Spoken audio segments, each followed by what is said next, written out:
سخت براش دیوونه وارتب کنی، اما به جاش با فکر شب کنی روزاتو باش. تلخه به جات کی بیاد دیوونگیت نیاد به چشماش.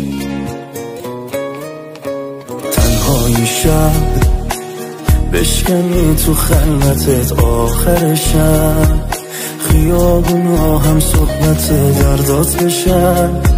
سخته که عشقات هم قدم شه با بارونای این شهر.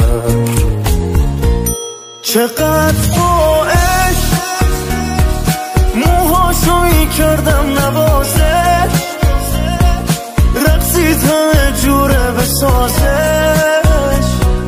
این دل دیوونه ولی یه لحظه هم نبود حواسش. چقدر با عشق سپردم این دلو یه جا بهش، فکر نمی کردم نخوادش. رفت تموم خوبیام داخل نبود جوابش.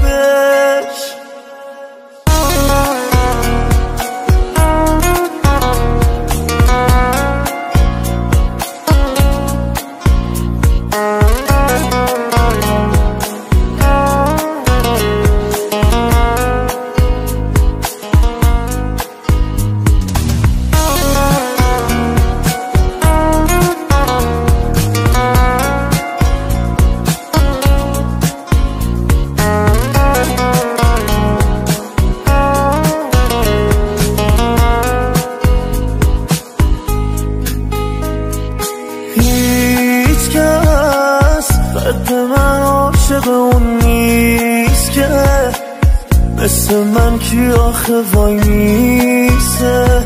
پای قلبش نزارون چشاش خیز شه. اسمش قسم راستم بود، عشقش از همه خواستر بود. رفت و دل خوشی ندارم چی آخه واسم موند. چقدر با عشق موهاشو میکردم نوازش، رقصید همه جوره بسازش.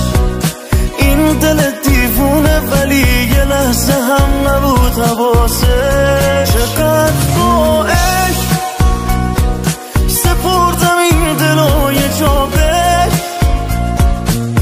فکر نمی کردم نخوادش. رفت تموم خوبیام داخل نبود جوابش. میثم ابراهیمی.